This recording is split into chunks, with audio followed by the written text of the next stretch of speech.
In our previous episode, we covered the Battle of Kłodznica, an encounter which forever changed the geopolitics of the Eastern Balkans. Now, two contenders stood over the remnants of the Latin Empire, ready to take that final step and restore the Eastern Roman Empire. But which dynasty would prevail, Asen or Wascaris? We're often asked by our viewers how we make our videos. The easiest way to show you is the sponsor of this video, Skillshare, a learning platform that will teach you illustration, animation, audio editing, video editing, color correction, post-production, script writing, productivity, and everything else you need to start a YouTube channel. Skillshare offers thousands of inspiring classes for creative and curious people on illustration, design, photography, video, freelancing, and more. If you want to further your career, start a new hobby, or improve yourself, Skillshare has a course for you. Most classes are under 60 minutes, making it easy to fit them into any schedule.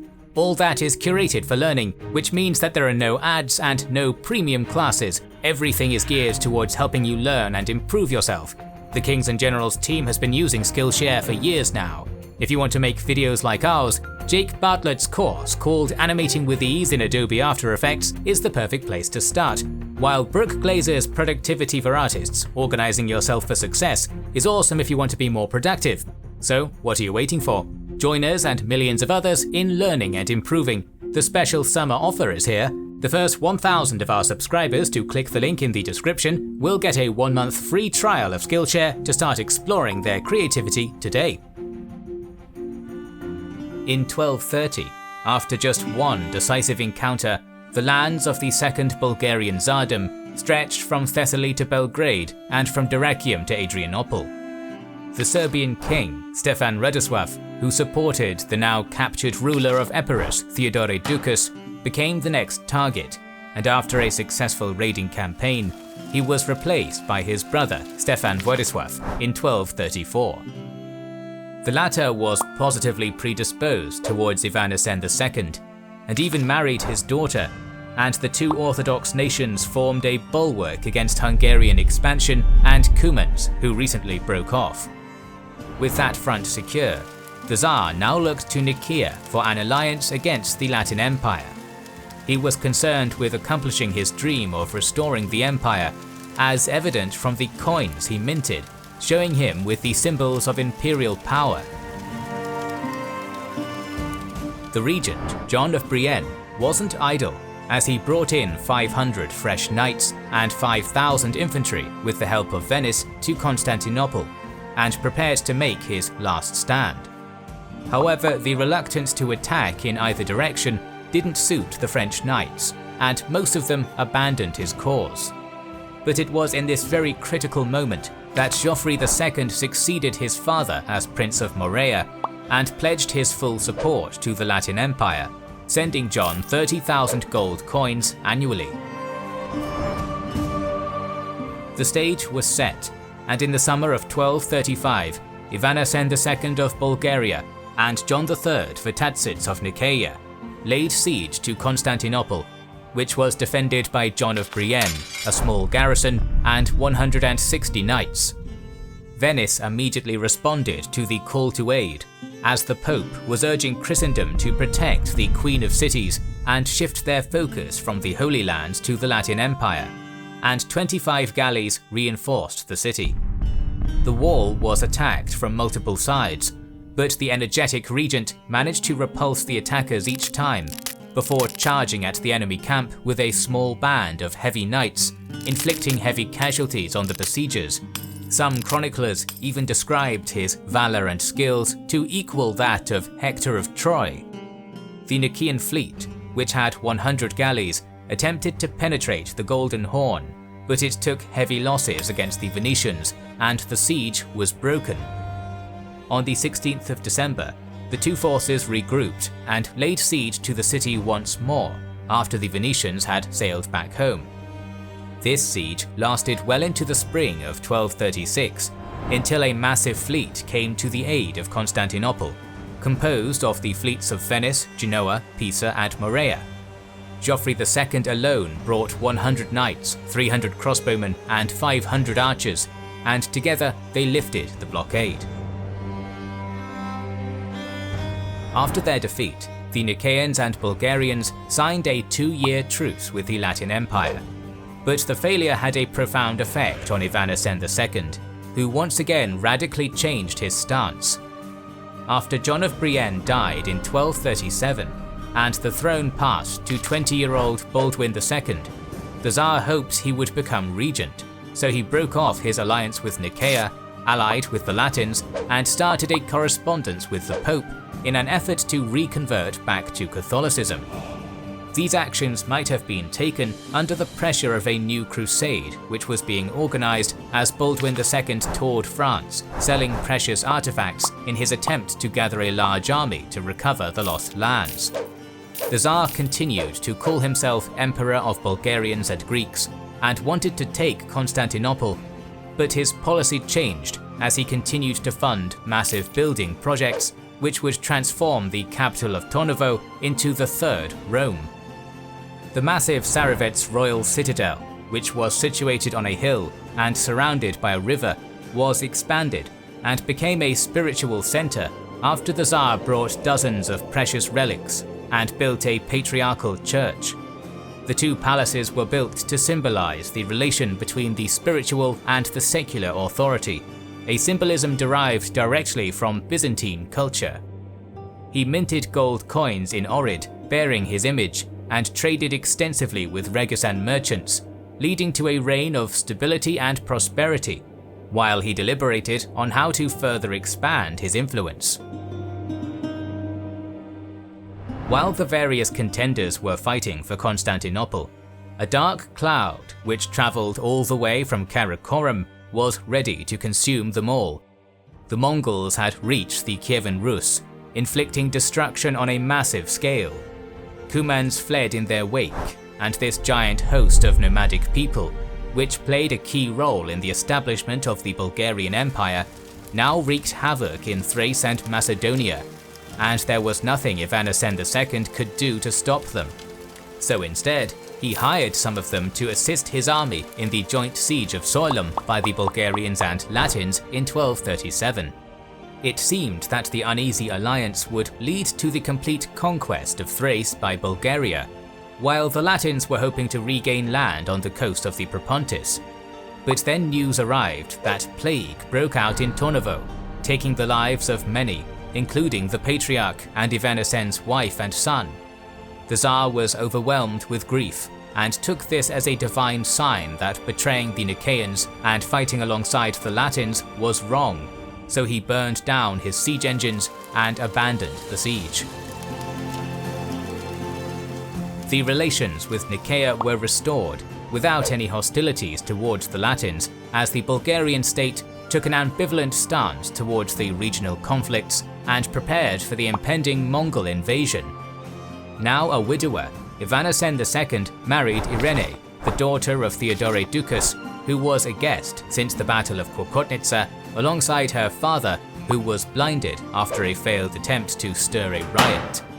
Immediately after the marriage, Theodore Ducas was freed and returned to Thessaloniki disguised as a beggar. His blindness meant that he was unable to rule according to custom, but it seemed that plotting was in his blood, since he immediately usurped his brother Manuel and placed his son John in his place. Normally this would outrage the Bulgarian overlord, but his newfound love for Theodore's daughter neutralized his usual temperament. Manuel, however, was not too happy and started a civil war within the country with the aid of John III Vatasis. The two sides eventually agreed to divide the realm, with Manuel receiving most of Thessaly, while Michael II Ducas, Theodore's nephew, controlled Epirus. In 1239, Baldwin II finally returned at the head of a massive crusader army, 700 knights and 30,000 footmen, which were allowed passage through Bulgaria to take the majority of the land Nicaea controlled in Thrace. A year later, Kiev was razed by the Mongols, prompting Hungary and Bulgaria to sign a defense pact as thousands of Cumans penetrated their borders. Evanescen II realized the dangers these nomads posed as he learned of the chaos which unfolded after Bela IV of Hungary tried to weaponize many of them, so he secretly killed thousands of Cuman men, women and children before they could erode his authority from within. Bulgaria was now the most dominant power in the Balkans, and knew exactly which tactics the Mongols would employ against them. However, fate had other plans, as Ivan Asen II became the first and only member of the Asen dynasty to die of natural causes in 1241. He was succeeded by his son Kaliman, who was only 7 at the time, and while there was no war of succession, the country was left in the hands of a regency. That same year, the Mongols under Batu devastated Hungary and Poland. They proceeded to ravage Croatia, Bosnia, Serbia and Bulgaria until they reached the Theodosian Walls. Emperor Baldwin II's army was completely annihilated in a classic feigned retreat somewhere in Thrace, and this turned Constantinople into a Mongol tributary. On their way back, the Mongols repeated the Byzantine mistake and were caught in a Bulgarian ambush in a mountain pass, sustaining heavy casualties. This only made matters worse for the Tsardom, however, as the wrath of the Khans rolled over the countryside, laying waste to the citadels of Vidin, Tornovo, Drista, Queswav, Shumen, Vana, Cherven, Wovech, Svistov, and the majority of the countryside, until the regency agreed to pay a yearly tribute to what would become the Golden Horde. Meanwhile, a completely different Mongol force under Baiju was sent to subjugate Anatolia after the Seljuk Sultan of Rum failed to pay homage in Karakorum. After Erzurum fell in the winter of 1242, Sultan Kaikhosro II organized a massive force comprised of Seljuks, Latin mercenaries, Armenians, Nicaeans, Trapezuntines, Georgians, and even a large force sent by the Ayyubid Prince of Aleppo, which was ready to meet the Mongols. However, yet again a confident sultan, with just a quarter of his force, ignored his generals and rode out to meet his foe, only to be lured into a feigned retreat and be defeated. The Mongols took over Sivas and Kayseri without much opposition, before making the Sultanate of Rum and Empire of Trebizond their newest tributaries. The Nicaean emperor realized that there was much to gain within this new political landscape, and he began by inviting the ambitious Theodore Ducas to a feast. There was no red wedding this time, but Ducas was not allowed to leave, even as he accompanied John III's army, which took the now leaderless Thessaloniki. Theodore's son was allowed to keep the city, but swore fealty to Nicaea, while Michael II Ducas, who had recently taken over Thessaly, remained neutral. As for Serbia, Stefan Władysław was left powerless after the Mongols ravaged his country and crushed his Bulgarian allies. And in 1243, his brother Stefan Uroš rebelled and replaced him. Uroš would prove to be a capable administrator and diplomat, and initiate extensive mining excavations, which would transform Serbia from a buffer state neighbors fought for into a regional power. In 1246, the young Tsar Kaliman and the Patriarch, who was in favor of uniting the Bulgarian church with the Roman one, were both poisoned, most likely by Kaliman's stepmother Irene, whose 7-year-old son Michael II Asen took the throne under a new regency which was very hostile towards Hungary and the papacy. The demoralized and exhausted Bulgarian state was immediately attacked by Michael II Ducas, who took over Albania and northern Macedonia, while John III Vatatzes captured Ceres, where the Bulgarian commander Dragotas switched sides and not only helped the Nicaean campaign, but convinced the locals to accept the rule of the Emperor of Nicaea, flipping most of the Via Egnatia. In August 1247, this allowed John III, in cooperation with the Bulgarians and Cumans, to take over the remaining Latin garrisons in Thrace.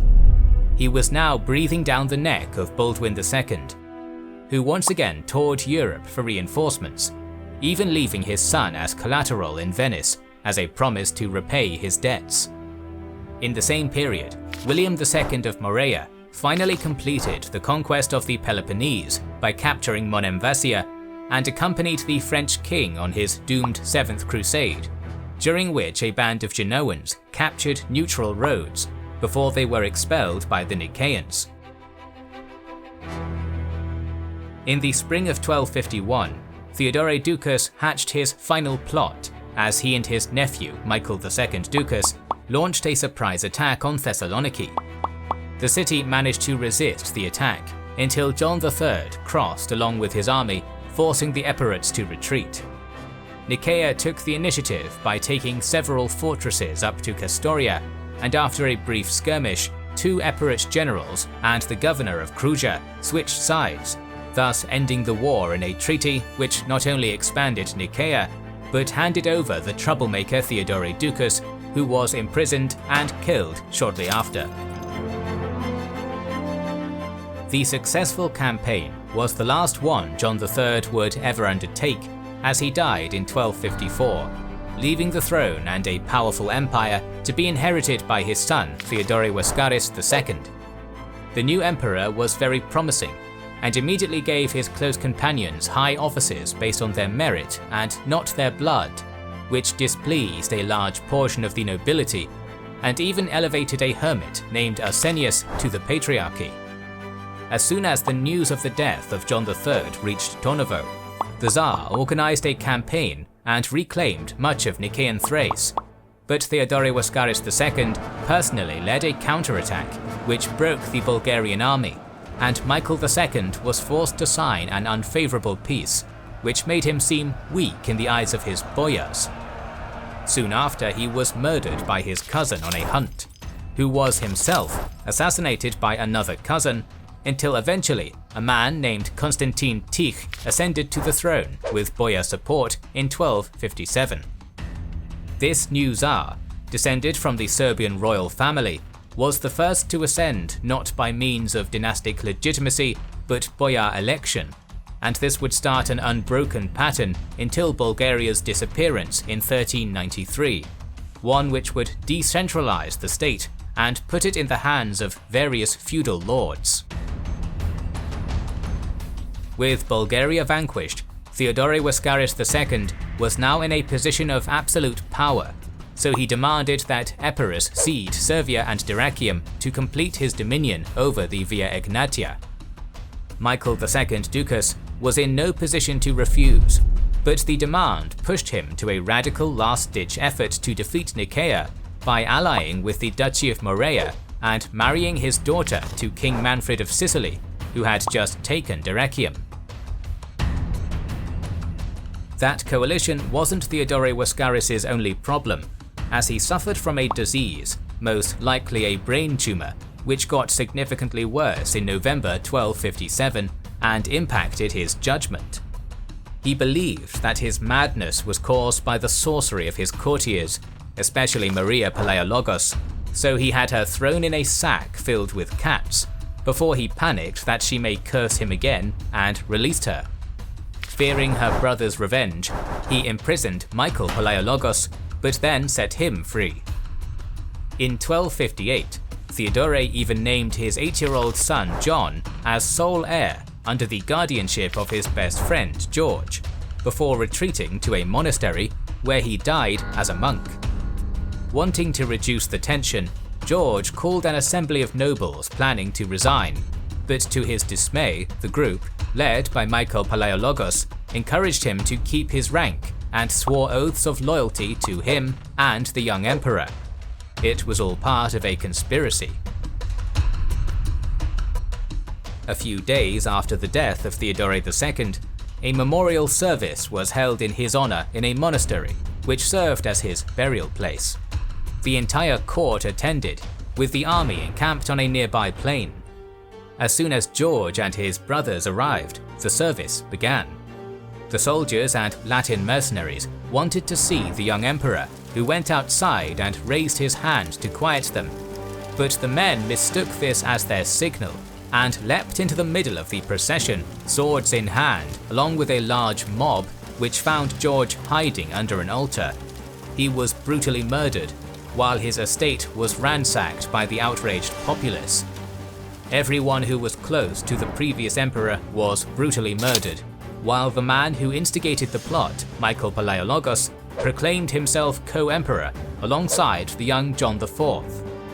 Even with the backing of the clergy and nobility, this usurpation hung by a thread, ready to be snapped by the anti-Nicaean coalition. So Michael sent his brother John, who quickly raced to Kastoria, catching the Epirates off guard, while their allies were still scattered throughout northern Greece. Manfred was busy in Italy and sent 400 elite knights, who joined the leaders of Epirus, Morea, Archipelago, Evia, and their considerable hosts. The Nicaean army was composed of Greek contingents from Asia, Macedonia, and Thrace, backed by 300 German knights, 1,500 Hungarian mounted archers, 600 Serbian horsemen, Bulgarian cavalry, 1,500 Seljuk and 2,000 Cuman cavalry, and some Latins. For the first time since the sack of Constantinople, the conflict involved two sides, which included every major state in the region. Over 50 years of constant plotting, betrayal, conflicts, and marriages led to this moment. The numerous participants of this campaign make the task of estimating the two sides impossible, but the outcome of this battle would determine who would rule the region. After Michael II Ducas was pushed out of Kastoria and suffered many casualties in his retreat, he regrouped with his allies near Pelagonia. John knew he was outnumbered, so instead of engaging in an all-out battle, he performed hit-and-run tactics with his nomadic contingents, plundering the Nicaean baggage trains, while positioning his heavily armoured knights in good defensive positions. In the meantime, he sent spies to the enemy camp, which spread misinformation and rumours about betrayal and desertion from one contingent to another. On one occasion, the illegitimate son of Michael II Ducas was angry at several knights from Morea who were openly flirting with his wife, but when he pointed it out to their commander, he was dismissed as a bastard. This prompted a large detachment to change sides and start a cascade which neutralized the entire Epirate contingent. Having learned of the enemy's plans and positions, John struck a devastating blow against the army of Morea, capturing its leader and securing the western frontier, but he was unable to gain any new lands because of the difficult terrain and pulled back to prepare for the upcoming 1260 siege of Constantinople. Nicaea mobilized its army and navy, built large siege towers, and sent agents within the city, but despite all of their efforts, the Latins barely held on. Michael knew he needed naval support to finish the job, so in 1261 he signed a treaty with Genoa to counterweight the powerful Venetian presence in the region. That same year, he sent a general at the head of 800 Cumans to keep an eye on the Bulgarians and scout the defences of the city. But as they came across one of the nearby villages of Salimbria, a few farmers told them that the Latins and Venetians had left the city to raid a Nicaean island. The general considered his chances, knowing that if they failed to penetrate the city, the returning army would have no trouble wiping them out. But in the end, he decided to try the gamble. On the night of the 24th of July 1261, he and his men hid at a monastery near the city gates, before entering through a secret passage. After a short struggle, the guards, who were taken completely by surprise, were killed, and the Venetian quarter was set ablaze. Panic spread through the city, and Emperor Baldwin II rushed out to save his life, evacuating along with many other Latins with the help of the Venetian fleet, which came just in time to save them, but not the city. At dawn, Michael refused to believe what had just happened, until a second messenger brought him the imperial crown and sword, which Baldwin forgot in his flight. He quickly moved to the city and crowned himself emperor of the restored Roman Empire. To solidify his claim, that Christmas he blinded John IV on his 15th birthday, banished him to a monastery, and married his three sisters to lesser Latin and Bulgarian nobles, in an attempt to wipe out his bloodline, an act which would lead to his excommunication by his own patriarch. The newly established Palaiologos dynasty would become the last and longest ruling dynasty of the Eastern Roman Empire, and dedicate most of its attention to rivalries in the west and within, rarely paying any mind to the new storm brewing on its eastern frontier. After all, what was a small Turkic beylik to the restored empire? We will talk about the history of the region more in the coming months, so make sure you are subscribed and have pressed the bell button to see it. Please consider liking, commenting and sharing, it helps immensely. Our videos would be impossible without our kind patrons and YouTube channel members, whose ranks you can join via the links in the description to know our schedule, get early access to our videos, access our Discord, and much more. This is the Kings and Generals channel, and we will catch you on the next one.